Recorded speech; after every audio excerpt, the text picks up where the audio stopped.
My name is James Whitaker. I'm 48 years old, and I live just outside Missoula, Montana. I own 3 lumber yards. Not exactly glamorous work, but it keeps me grounded, keeps my hands busy, keeps my mind clear. People around here know me as a solid guy, a quiet one, the kind of man who shows up early and leaves late.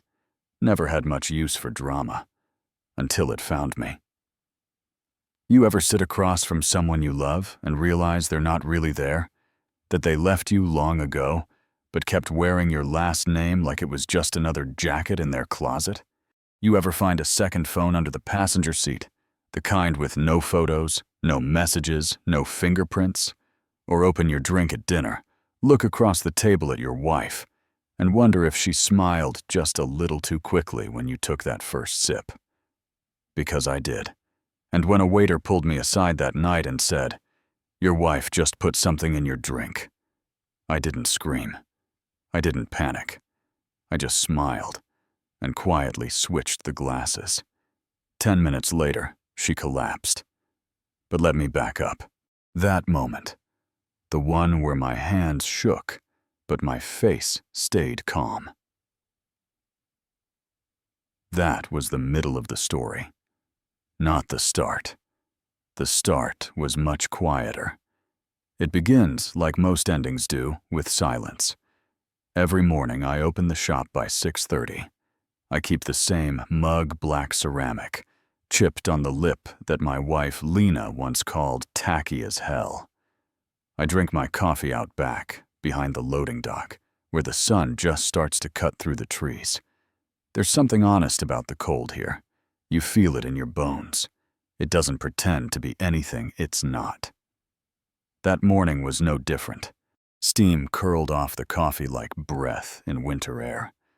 I held the mug with both hands and listened to the whir of the old band saw from the back room. Dust in the light, boots creaking on cement. Same sounds I've known for 20 years.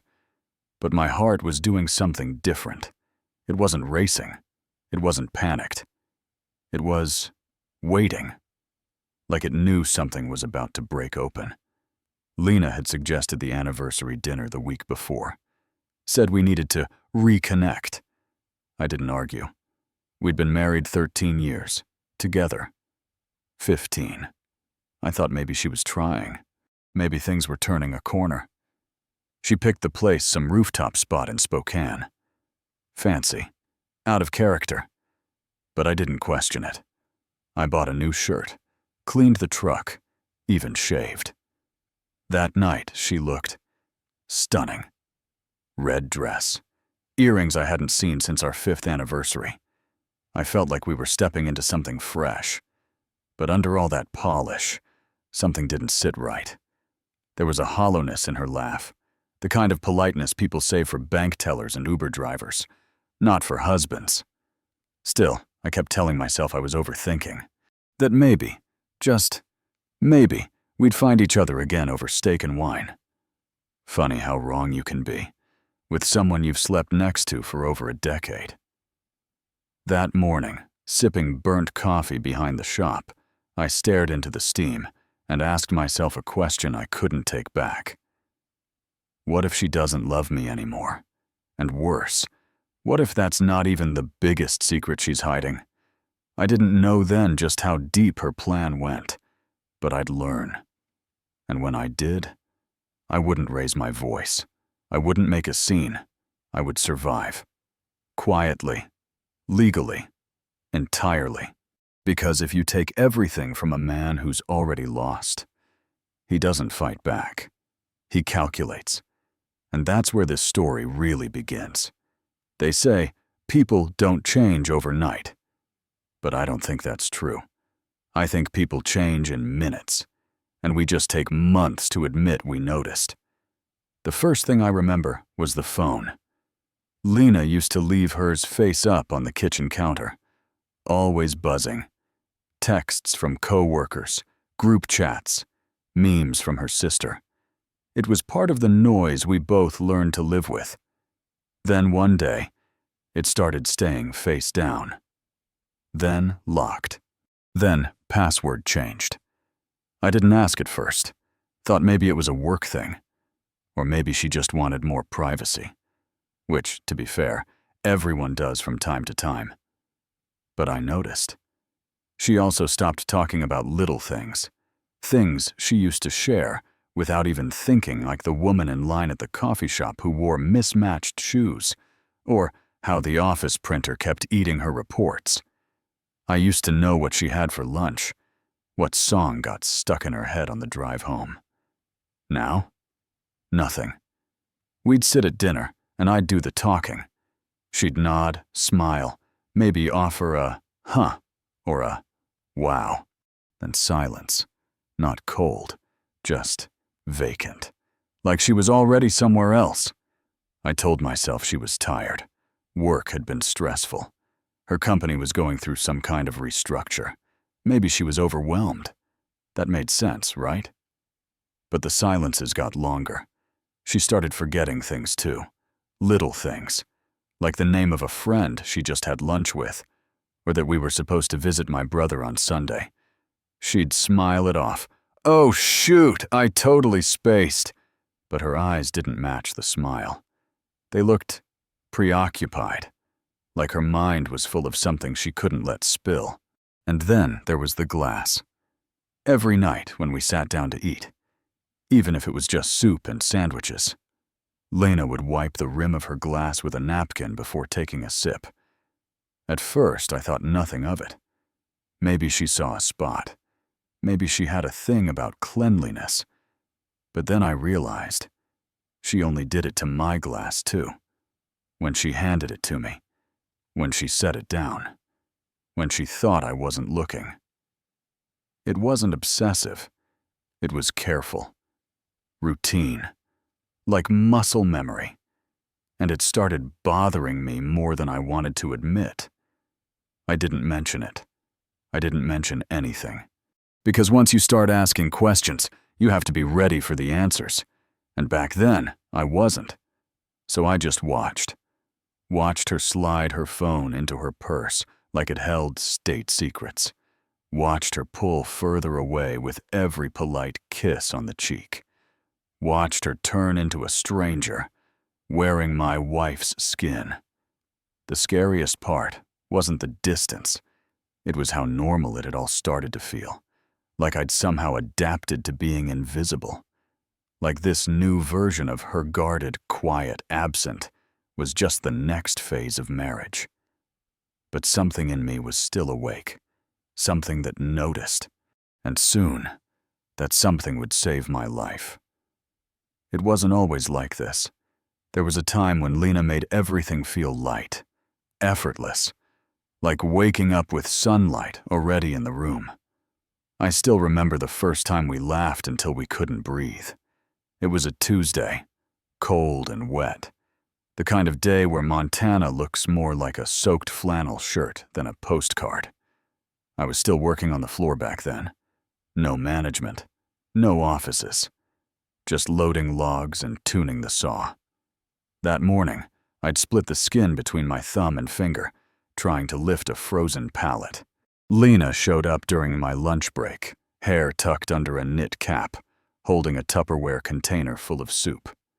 I figured you'd eat vending machine food if left to your own devices, she said, and sat beside me on the tailgate of my truck. She handed me the soup and a crusty piece of bread, then reached into her coat pocket and pulled out a dinosaur bandage. I blinked. A brontosaurus, she explained. For emotional support. I laughed so hard I spilled the soup, right down my jeans. She grabbed a paper napkin from the glove box and started blotting my thigh, still laughing herself. This is why you can't be trusted with liquids, she said, wiping without much effect. We sat there, soaked in broth, in the middle of a mud-slick yard, and for a few minutes, it felt like the world had forgotten its weight. I remember how warm her hands were, how freely she touched me. No hesitation, no awkward pause. Just closeness. The kind that doesn't need permission, After that, we started calling rainy Tuesdays Bronto days. No matter where we were, if it rained on a Tuesday, one of us would send a little dinosaur emoji or leave a note on the fridge. She even got a tiny green brontosaurus tattoo on her ankle, something barely anyone saw. But she said it was for her, not them. I hadn't seen that tattoo in over a year. Come to think of it, she hadn't worn shorts around me in months. Always long pants, always covered. I used to kiss her ankle, just below that little inked tail. Now, I couldn't even remember the last time I touched her foot, let alone her skin. Funny how the smallest memories carry the most weight when everything else starts slipping. I'd held on to those moments like lifelines. Like maybe if I clung to who we used to be, I could hold together who we were now. But memory is a cruel savior. It reminds you what love felt like, just long enough to make you realize it's gone. That day, standing by the truck in soup-soaked jeans, I remember thinking, this is it. This is the kind of woman I want beside me when life gets stupid. Turns out, life got stupid all right. But she wasn't beside me anymore. At some point, she'd started walking ahead quietly, deliberately, and never looked back. And me? I just stood there, holding the soup, wearing the smile, pretending the warmth hadn't gone cold. It was a Saturday morning. Cold, gray, no wind. Just that kind of dull silence where even the birds sound tired. I was loading the truck with some scrap wood for a weekend drop-off when I realized I'd left my gym bag in the cab. Nothing dramatic, just a routine, quiet morning. Coffee still in the cup holder, gloves on the dash. Same as always. I reached down to check under the passenger seat. That's where Lena usually shoved things she didn't want in plain sight. An empty granola bar wrapper, a parking ticket she'd forgotten to pay. But my hand didn't hit paper. It hit plastic. Smooth. Cold. A shape I recognized immediately. A phone. Not hers. Not the iPhone with the pink case and the fingerprint lock. This one was black. Basic. No stickers. No case. No anything. For a second, I just held it. Like my hand wasn't sure what it was allowed to do next. I clicked the side button. The screen lit up. No password, just a blank home screen. Default wallpaper, 5 bars of signal, battery half full. I tapped the call log. Nothing. Text messages. Empty. Photos. None. It was wiped clean, but not new. No scratches on the screen, but the ports had lint. A few smudges on the back. Someone had used it. Recently. And then erased it all. I didn't feel anger. Not yet. Just cold. Like something had opened in my chest and let winter crawl inside. I didn't go back into the house right away. I just sat in the truck, holding that phone, staring out at the yard.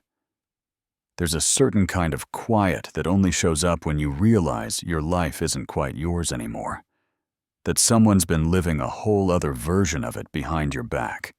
When I finally walked into the kitchen, Lena was pouring herself coffee, hair tied up, still in her robe. The same gray one with the torn sleeve she said she meant to stitch.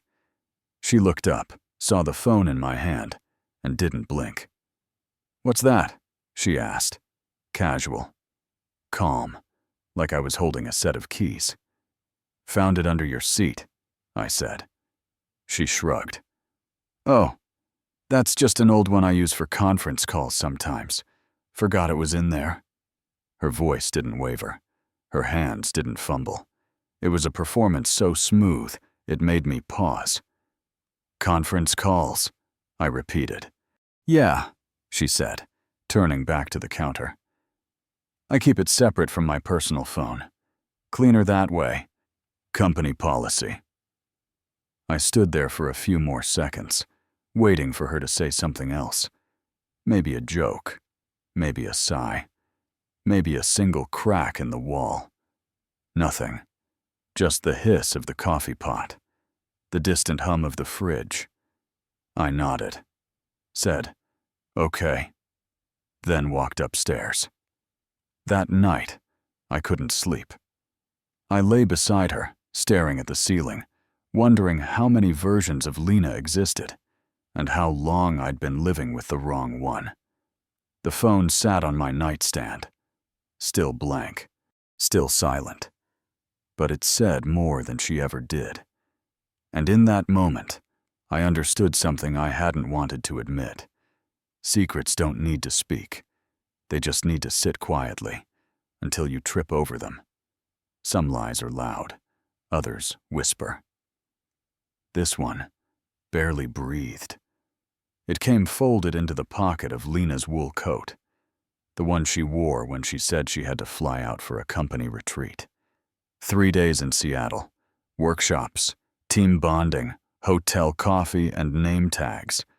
I hadn't thought twice about it. She traveled now and then, always had. I wished her well, told her to pack warm, and went back to work. The coat hung untouched in the hallway closet for weeks. Then one morning, while looking for a receipt for the hardware store, I checked the pockets. I wasn't looking for anything, just being thorough. That's when I found it. A slim white slip of thermal paper, creased perfectly in thirds. Hotel Bellevue, downtown Spokane, room 602. 1 night stay. 2 drinks from the lobby bar. Time stamped at 2:12 a.m. That date? It wasn't Seattle. It was the week she said she was home. I stared at it, felt the weight of its nothingness. It wasn't explicit. No names. No evidence of a second person. But also, no trace of the business trip she'd sworn she didn't cancel. Later that night, I asked. Not accusatory, just curious. "Hey, were you at the Bellevue a few weeks ago? I think I found a receipt in your coat." She didn't miss a beat. "Oh, that was just a client meeting that ran late.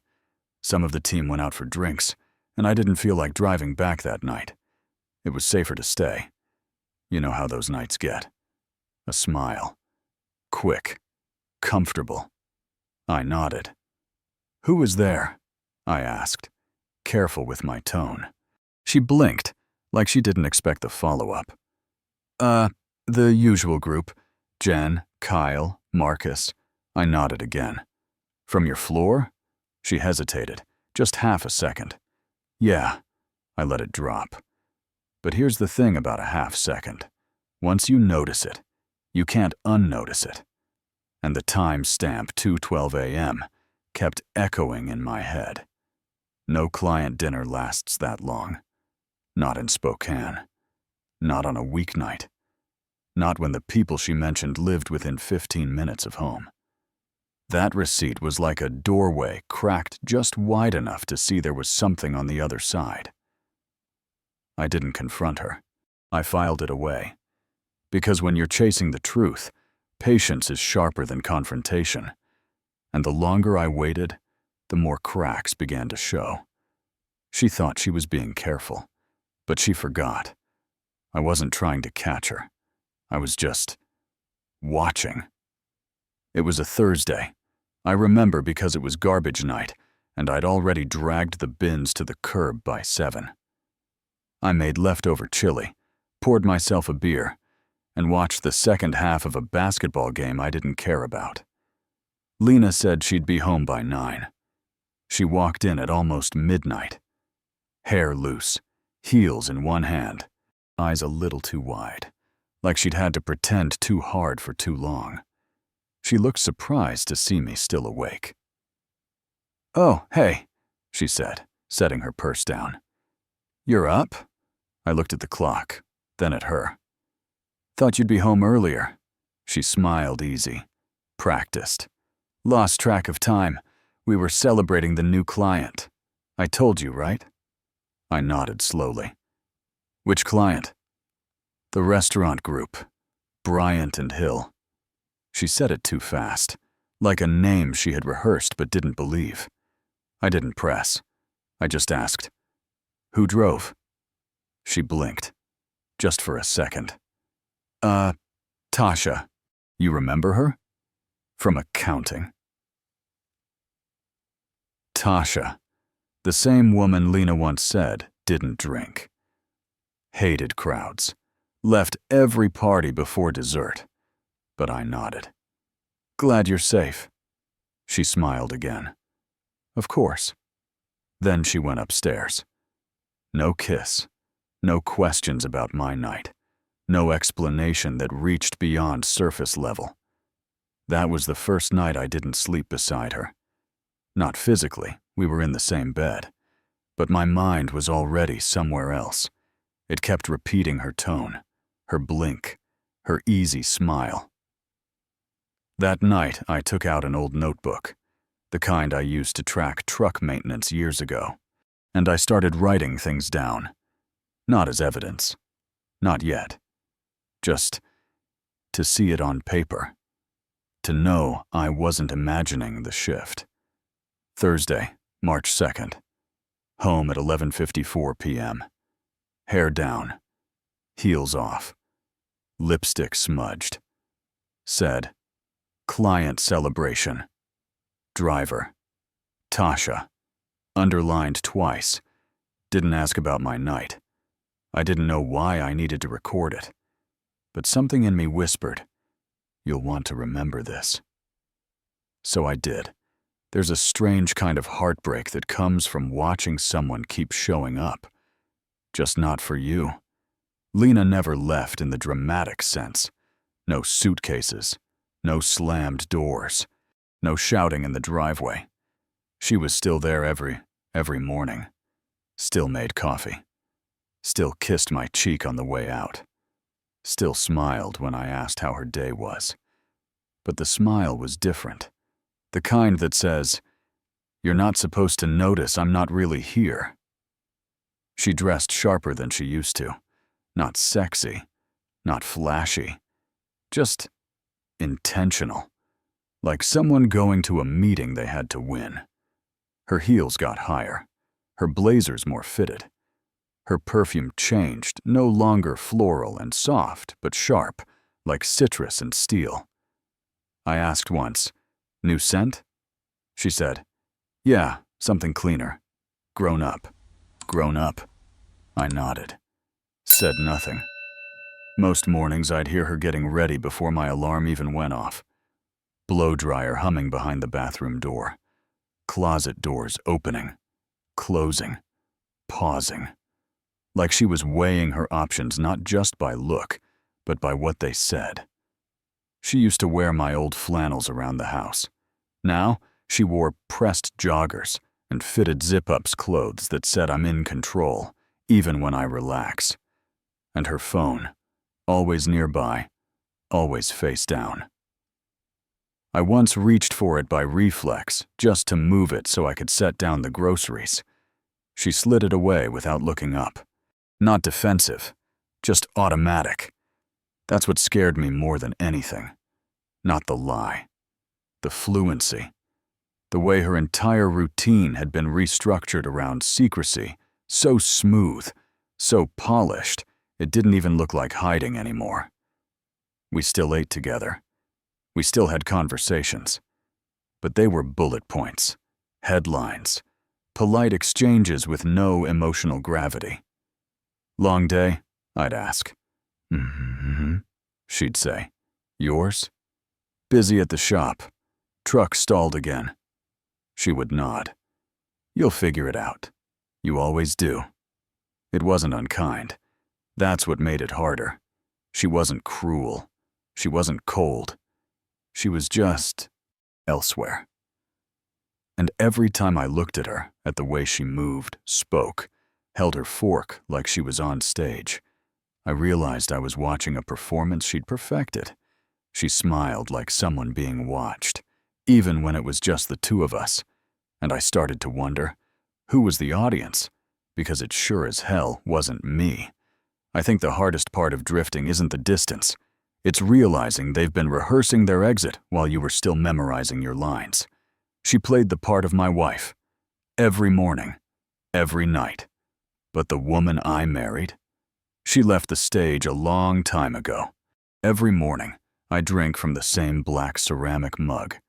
It's chipped on one side. The handle's slightly cracked, though it still holds. The bottom's scuffed from years of being slammed onto concrete counters in the back of the shop. Lena hates it. She called it an eyesore the first time she saw it. Said it looked like something rescued from a thrift store fire. I told her that was exactly why I liked it. It had been through things, and still worked. For a while, she let it be. Rolled her eyes when I reached for it. Bought a dozen matching white mugs from a catalog and arranged them neatly in the cupboard. But every morning, I still grabbed the chipped one. Not out of stubbornness, not even for comfort. Just because it was mine. Lately, though, I started to notice she'd push it further to the back of the cabinet, like she was quietly phasing it out, replacing it without saying so. One morning, I found it behind a blender we hadn't used in years, tucked away like an old photo she didn't want to throw out, but couldn't look at either.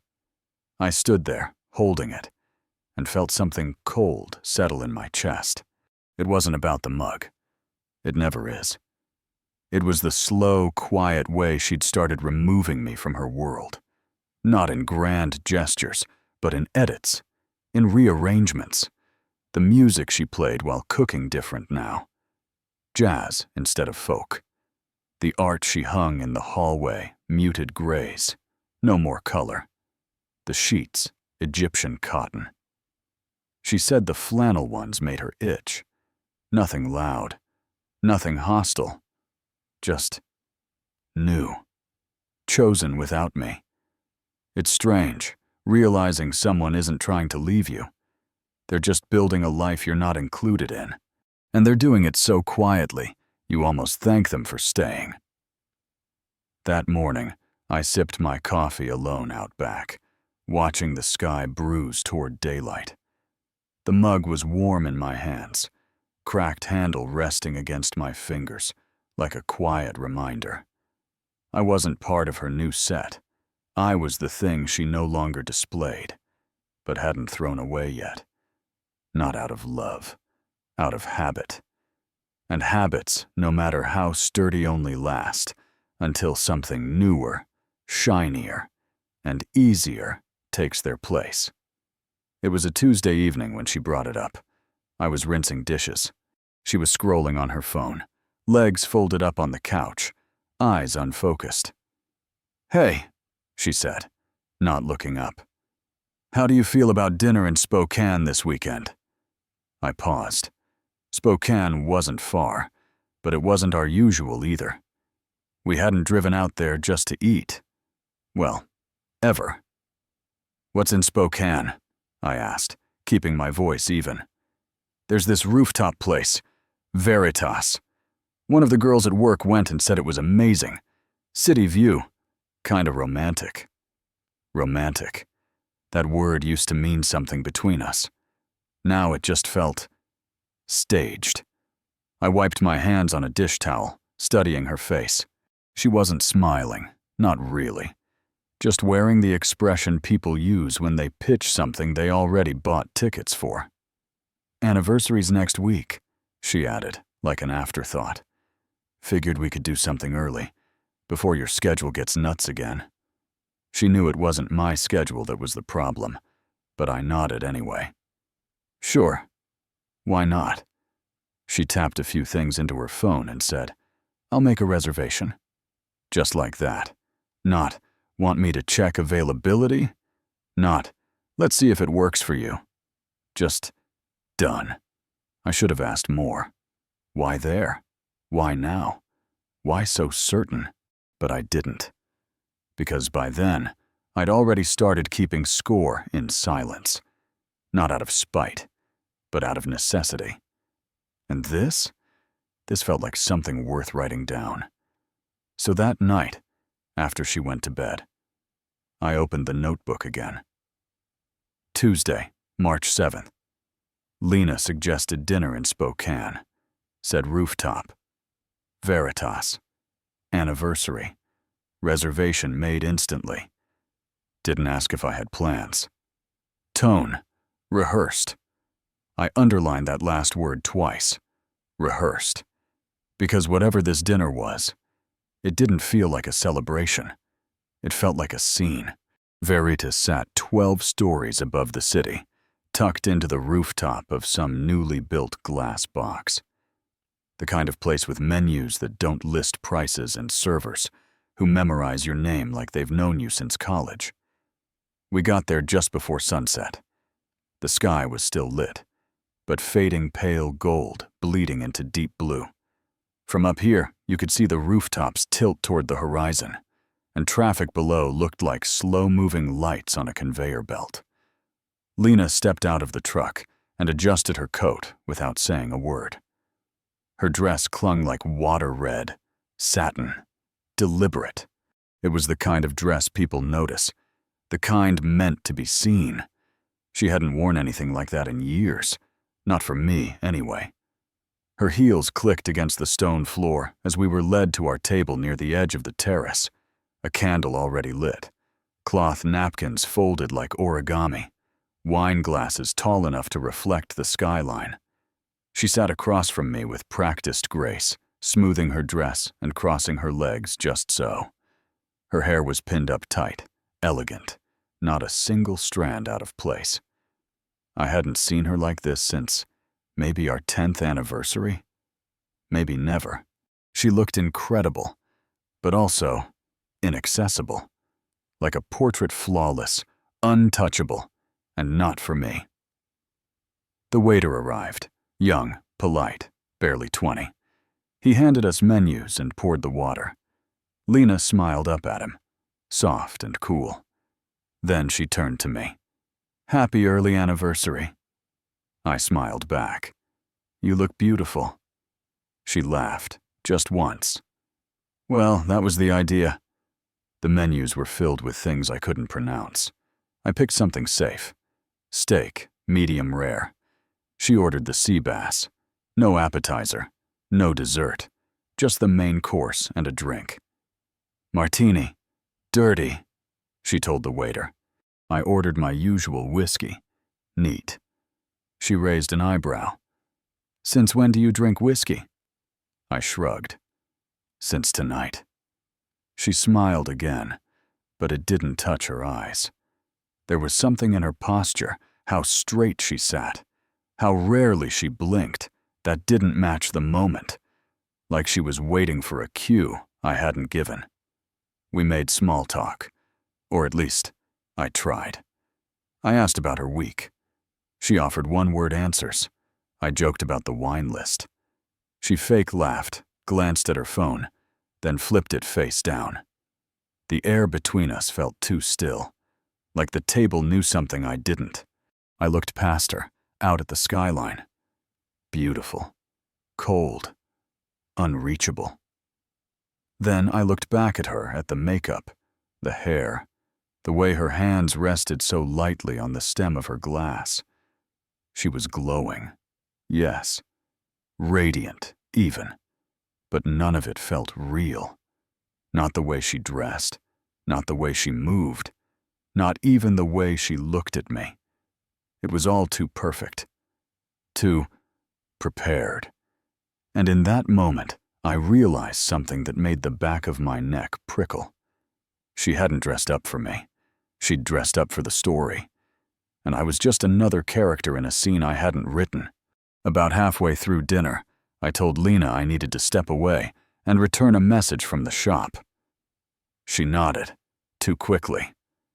"Take your time," she said, like she hoped I would. I stood and walked past the bar, out through a set of glass doors that led to a corridor lined with decorative plants and ambient lighting. Soft jazz played from hidden speakers. The whole place was curated down to the silence. I didn't need to make a call. I just needed a moment to breathe. Something about her tonight, how polished she was, how still was making the hair on the back of my neck stand up. I'd felt uneasy before. But this was different. I stood there, hands in my pockets, staring at the floor tiles, trying to slow my breathing. That's when I heard footsteps behind me. "Sir," a voice said, quiet, certain. I turned. It was the same young waiter from earlier. Clean uniform, fresh face, barely old enough to rent a car. "Yes," I said. He glanced around like he wasn't sure if he should be speaking. I don't mean to be out of line," he said, "but I think your wife might have put something in your drink." For a second, I didn't understand the words. "What?" He swallowed. "I saw her reach into her purse. Then she leaned over your glass, dropped something in. It dissolved almost right away." My mouth went dry. "You're sure?" He nodded, eyes wide. "I've served her before, a few times. She's always discreet, but tonight it just felt different." I stared at him, trying to read his face.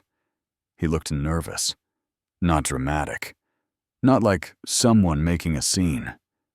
Just a kid who'd seen too much and didn't know what to do with it. "Why are you telling me this?" I asked. He hesitated. "Because you looked like a good guy when you walked in, and because she scares me a little." He didn't wait for a thank you, didn't ask what I'd do. He just turned and disappeared back into the kitchen. I stood there, frozen. The air felt colder now. The soft music didn't sound charming anymore. It sounded like background noise for something bad. My hands started to sweat. My heart beat slower, not faster. Strangely, like my body was waiting too. I didn't want to believe it. But suddenly, all the pieces started making sense. The distant smiles, the second phone, the glass she always wiped, the way she picked the restaurant, the rehearsed calm. She hadn't brought me here to reconnect. She'd brought me here for a final scene. And now, I had a decision to make. I looked down the hallway, at the table I'd just left, at the drink waiting for me. And I knew I couldn't pretend anymore. I walked back into the dining area like nothing had happened. Same jazz music, same candlelight, same quiet conversations at nearby tables. From the outside, it was still just a nice evening in a pretty place. But inside, something had shifted. Everything felt louder.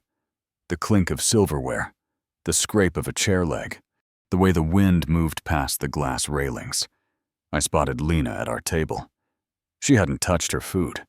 Her martini was still nearly full, but my whiskey, my drink, was exactly where I left it. Untouched. She looked up and smiled as I approached. Calm, soft, practiced. "Everything okay?" she asked. "Yeah," I said, sliding back into my seat. "Just some supplier mix-up, nothing major." She nodded, resting her chin on one hand. "Always putting out fires." I gave a small laugh. "You know me." I reached for my napkin. "Not the glass, not yet." She watched me, but not too closely. There was a looseness to her posture now. Her shoulders not quite as tight, her gaze less sharp, like she was settling into something, like whatever tension she'd been carrying had started to ease. And I couldn't stop thinking about what Mateo had said. She leaned over your glass. It dissolved almost right away. I glanced down. The whiskey looked normal. Amber. Neat. One melting cube. But suddenly, it felt like a loaded gun sitting on the table. She looked out toward the skyline, then said, "It really is beautiful up here at night. I forgot how nice it is." "Yeah," I replied, eyes still on the drink. "It's a good view." Then I looked at her hard. Really looked. At the angle of her jaw. The way her fingers tapped lightly on the stem of her glass. Her lips slightly parted, relaxed. And I couldn't tell anymore. Couldn't tell if she was the woman I married, or someone wearing her voice. Matteo seemed honest, scared even. But he was a stranger, a kid, a few words in a hallway. Lena was my wife. 13 years. But the truth is, I didn't trust either of them. Not completely. Not yet. And that uncertainty, that tightrope between what you know and what you feel, is its own kind of terror. She turned back to me. "You're quiet," she said. I smiled. "Just tired. Long day." She smiled back. "Well, maybe the drink will help." My hand moved toward the glass, but inside, everything was screaming. "Not yet. Watch first." So I didn't drink. I just watched her, because if this was a performance, I needed to know what role I was really playing. The thing about trust is, it doesn't break like glass. It erodes, quietly, like wood rotting from the inside. I sat there across from Lena, her voice soft, her eyes calm, her glass untouched. And I knew whatever happened next, I couldn't pretend it was just dinner. The whiskey in front of me felt heavier now, not because of its weight, but because of what it might mean. She glanced away, looking out at the skyline again, and I moved. Not fast, not suspicious, just slow, natural, like I was clearing space on the table. My hand slid gently across the linen cloth. I picked up her martini, tilted it slightly, just enough to give the illusion of a casual reach. Then, with a flick of my wrist, I rotated the glasses. My whiskey now sat in front of her. Her martini, in front of me. She didn't notice, or if she did, she didn't react. She was too relaxed, like something in her had already unclenched, as if a chapter had closed. She lifted her eyes back to me and said, "To 13 years." I raised the glass. "To 13 more," I answered. We clinked. The sound was small, fragile. I brought her martini to my lips and took the lightest sip, just enough to wet my tongue, just enough to play the part. She smiled. Then she picked up the whiskey and drank. Not a sip. Not a polite touch. A full draw like she needed it. And that's when she exhaled. For the first time all night, Lena looked relieved. Not happy. Not content. Just unburdened. She set the glass down slowly, fingers resting beside it like she was grounding herself. Then she asked, almost too casually, "Any big plans this year? For the business?" I nodded, my voice even. "Thinking about expanding south. Maybe Springfield." She sipped again, smaller this time. "That's a big move," she said, not blinking. "You know me," I said. She smiled, but something in her face changed. Just a flicker. Barely there. But I saw it. A twitch near her eye. A pause in her breath. A tightening in her jaw she tried to mask with a stretch of her neck. She picked up her water next, took a long drink. Set it down gently. I kept talking. Not because I had something to say, but because silence felt dangerous. I told her about a vendor issue last week, about how a storm had knocked out the main saw at our Missoula site.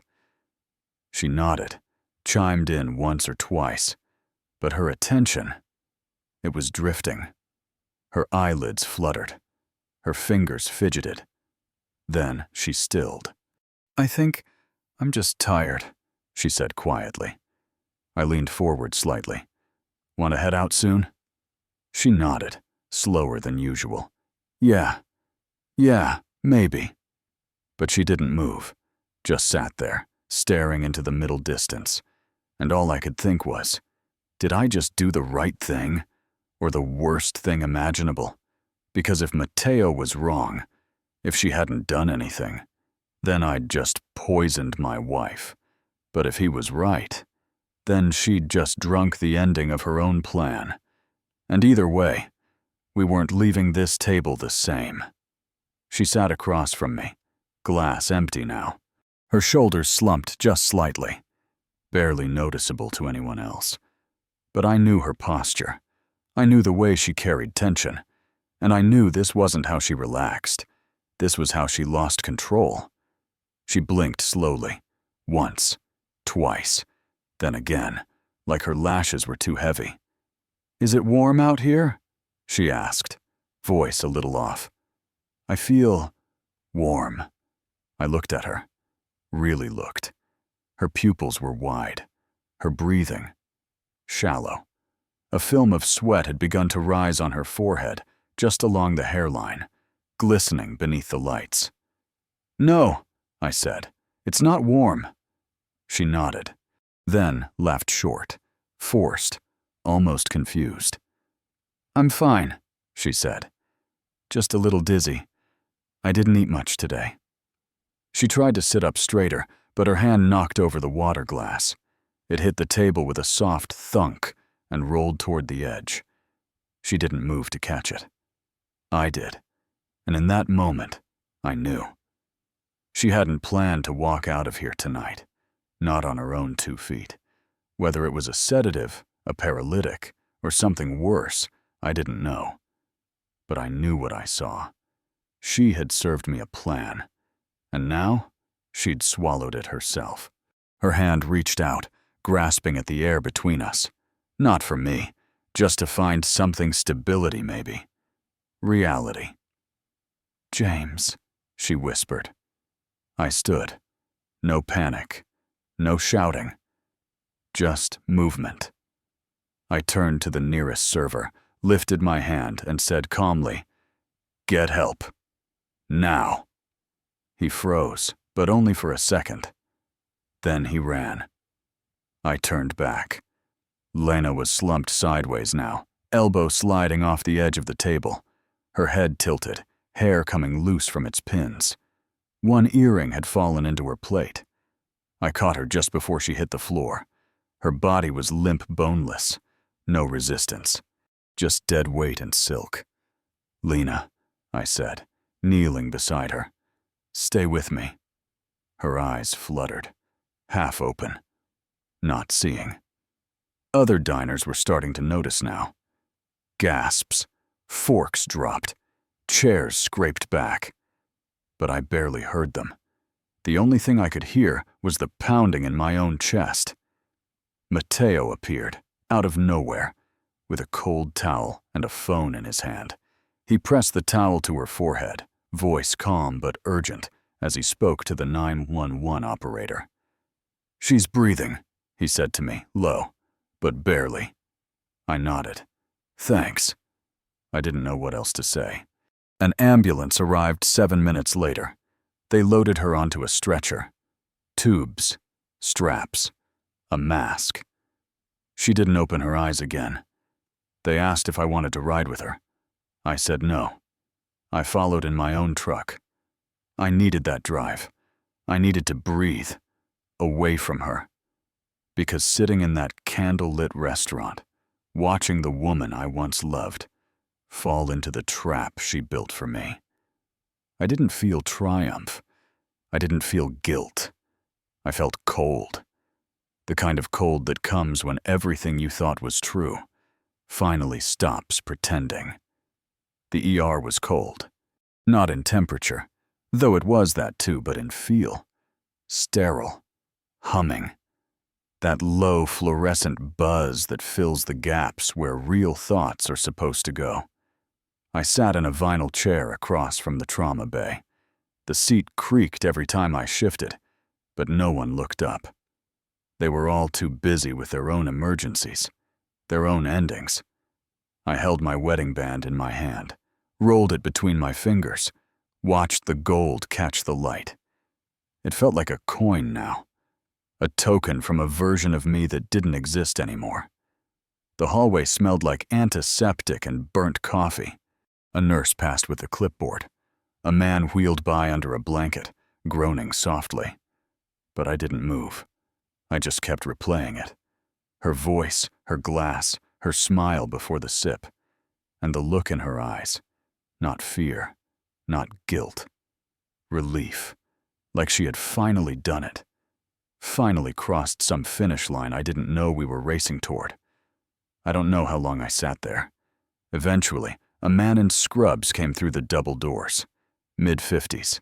Calm face. Tired eyes. The kind of man who's seen too much and somehow still shows up the next day. "Mr. Whitaker?" I stood. "Yeah." "She's stable." I let out a breath I didn't know I was holding. "But I'll be honest with you." It was close. He pulled a chart from under his arm, flipped it open. She ingested a potent sedative, fast-acting, not the kind you'd find in any pharmacy. He looked at me. This was not an accidental dose. I nodded slowly. So it was intentional. He paused, measured his words. "This compound isn't something people take recreationally. It's engineered. Whoever got it knew what they were doing."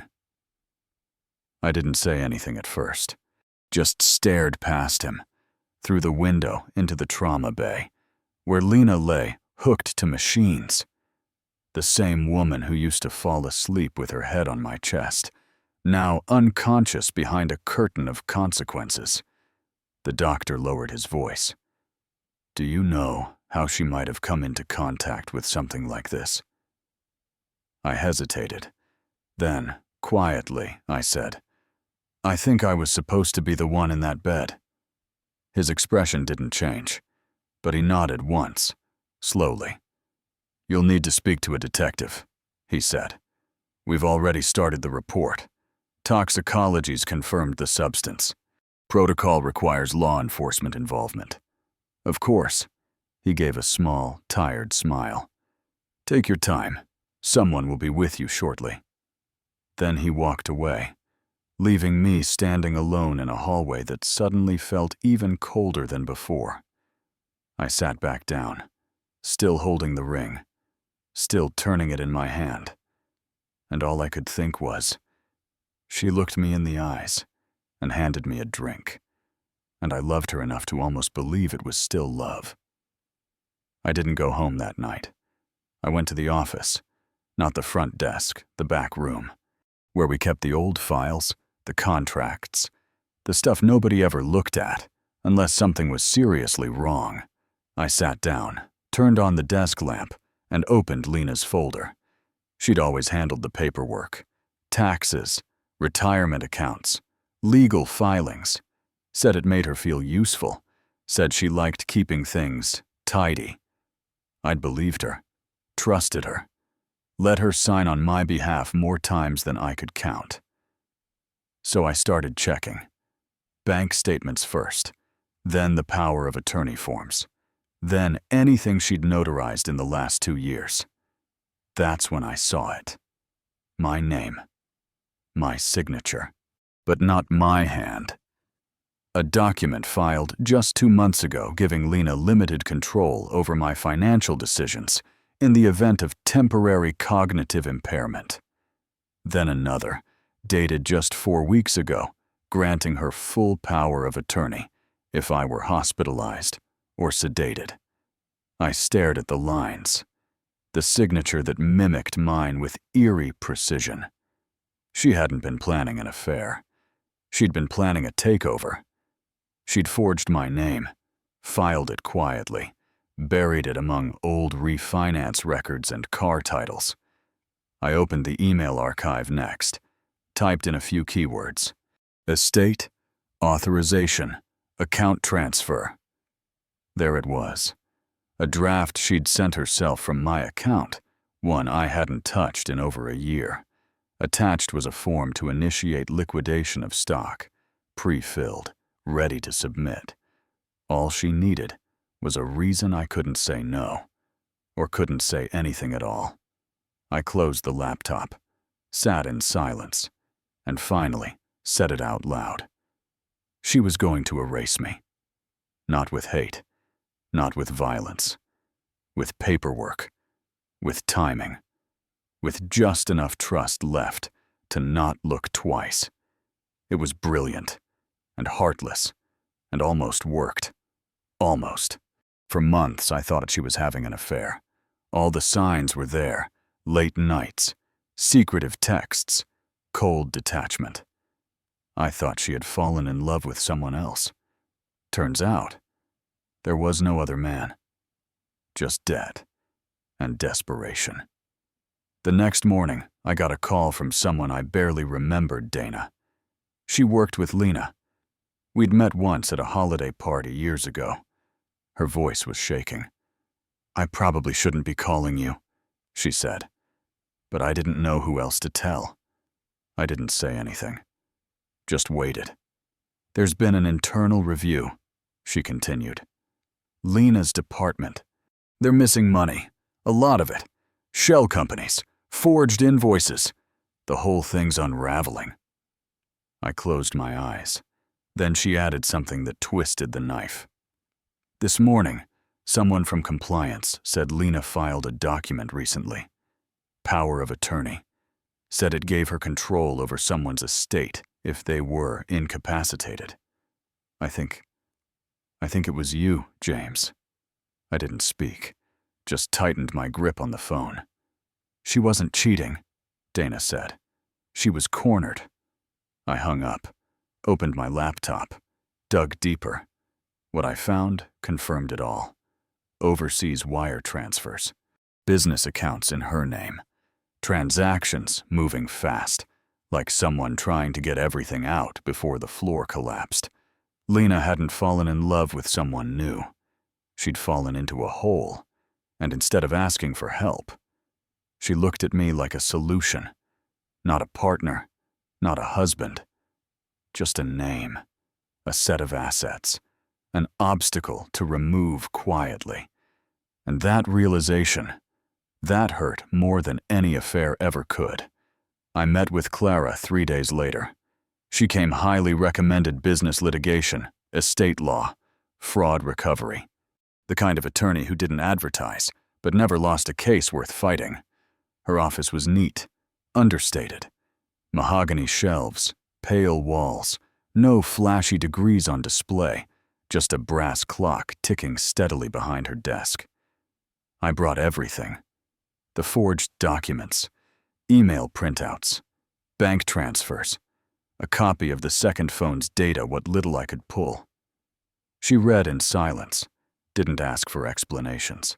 Her eyes narrowed only once at the notarized power of attorney form Lena had forged. When she finally looked up, she said one thing. "She thought you'd be unconscious." I nodded.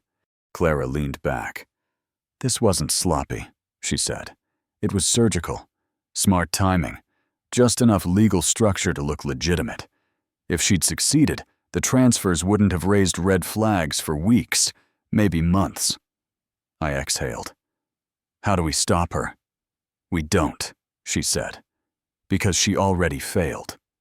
She tapped the documents. "What we do now is make sure she pays for trying." I said nothing. She continued. "I'll file an injunction today, freeze any joint assets she tried to move. Then we start the process to reverse her access to everything you own. You'll need to revoke the forged POA formally, which we'll do in writing and file with the courts." She looked at me again, sharper this time. "But James, this is going to get messy. She'll claim mental strain, emotional instability. She might even say you coerced her." "I know. She could drag this out for a year. I'm not rushing it. She may not see prison, but there'll be consequences." "That's all I want." Clara nodded once. "There's one more thing," she said. "You're not just a victim here. You're a business owner. Your name matters. Your reputation matters." I looked at her, suddenly unsure. "You're suggesting I go public?" "No. I'm suggesting you own it. Quietly, firmly. You control the narrative, not her." I sat back. felt the weight of it. For months, I'd been the man who said nothing, who looked away, who swallowed instinct and gave benefit of the doubt. But now I had facts, proof, and a damn good lawyer.